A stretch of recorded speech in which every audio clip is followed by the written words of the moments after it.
What's happening, everybody? Welcome back. This is Forgo, and I want to talk about this recent update that we got and how irrelevant it pretty much is. Now, it doesn't mean that these characters are terrible or that they're bad.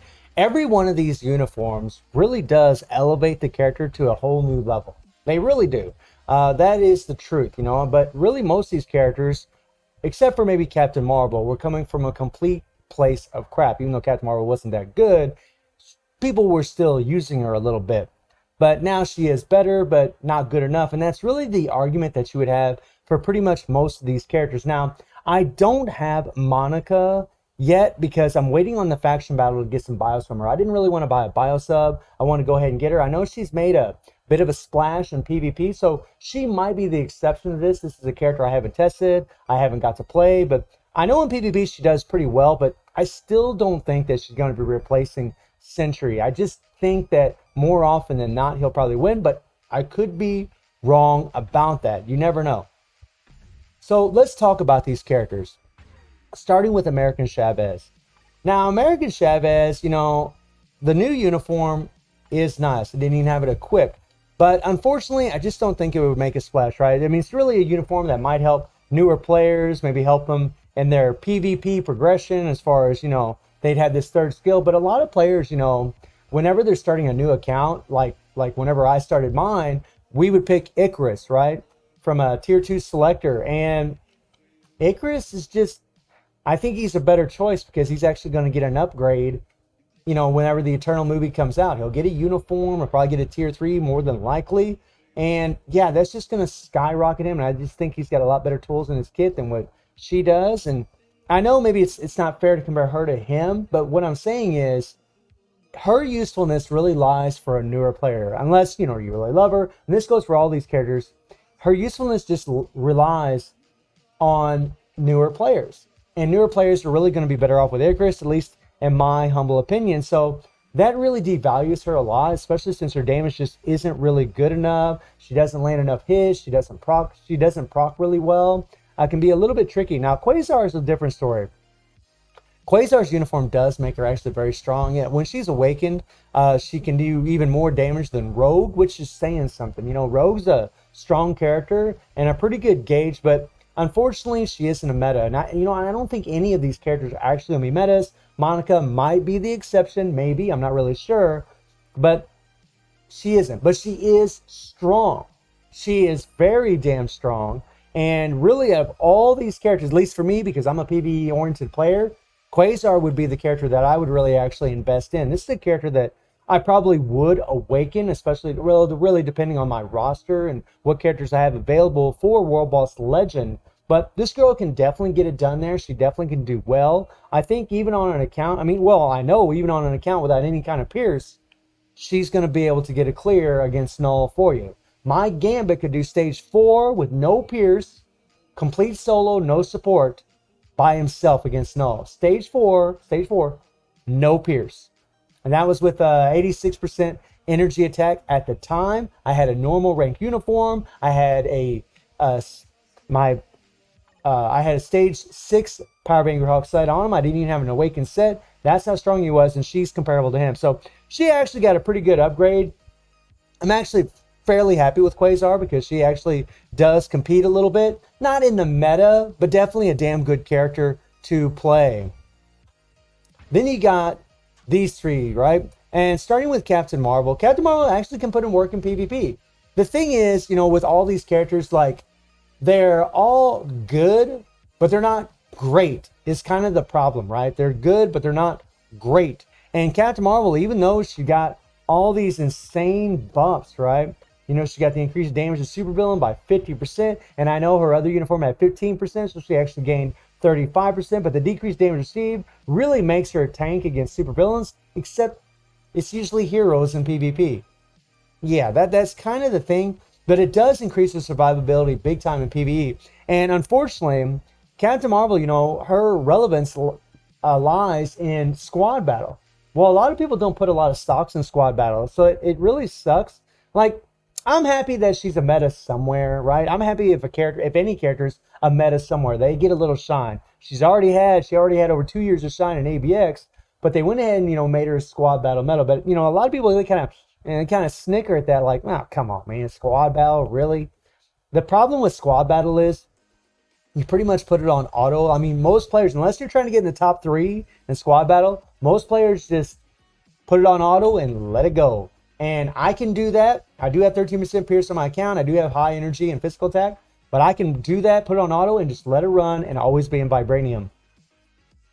Right? See, like, for players like me, you really don't need her. It's only if you're pushing squad battle and trying to get in that top 3 where you actually need her, or you're just on the brink where you need a little bit more damage to move up into Vibranium. Then maybe you would need her for that.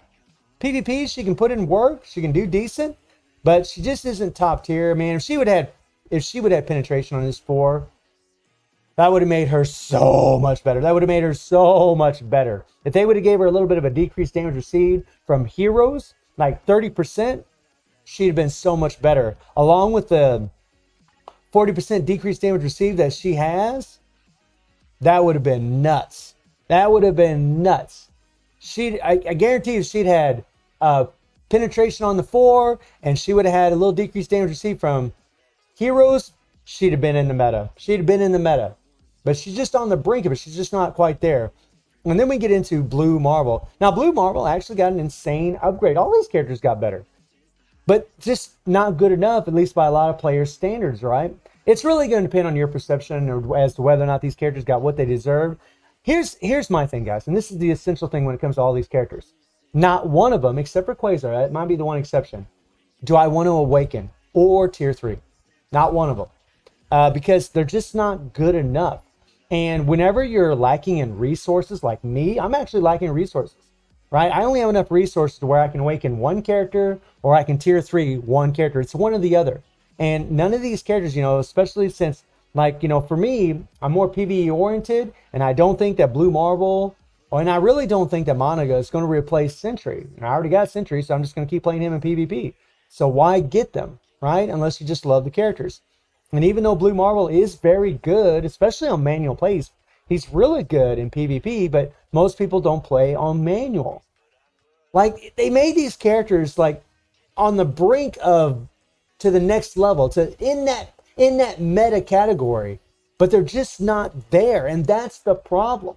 That's the problem. It's like eating some food, and you got a little bit of salt in your food, and you're like, man, it just needs a little bit more. It just needs a little bit more. That's what this feels like. It's just not quite good enough, even though it is a great upgrade for the character. And then we get into Black Panther. Now, this is an insane upgrade. And, I don't care what anyone says, it is. But it's not good enough, right? And that's the reoccurring theme that keeps happening with these characters. It's just not good enough. Like, he's strong, he's got good damage, but he needs a little bit more longer lasting damage, right? He needs a little bit longer lasting damage. I mean, they gave him a nice accumulation. This plus 1%, this is a nice accumulation. This is a lot better than what a lot of other characters get. That's nice. They gave him nice buffs. Well, he always had the 40% on his previous uniform, but they gave him the 30% on his 5th skill. These are nice buffs. They are.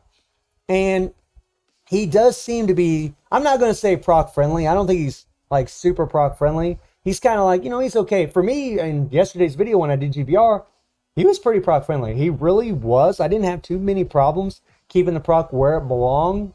But for some other players, it is a problem. And that is a big problem for the character. The inconsistency of playing with him. And that's a lot of the players' critiques when it comes to Black Panther. He's very inconsistent with those procs. And he really needs just a little bit more damage, If they would have gave him a little all defense down, man, that would have made him so much better, at least for regular world boss. I know they added hits on his tier 3, but if they would have just made it a harder hitting tier 3, or you could cancel the tier 3, get all the residual damage from it, and then go back into your other skills. That would have been sick. That would have been sick. Can you imagine being able to incorporate the 4, the 5, and the tier 3, and the tier 3 all together, right? You've been able to cancel the tier 3, go into your other skills, and get all the residual damage from the tier 3. That would have been insane. That would have bumped up his damage tremendously. Something like that would have really, really helped him. But unfortunately, the King of Wakanda, once again, I don't think he got the shaft, but once again, he doesn't get the treatment he deserves.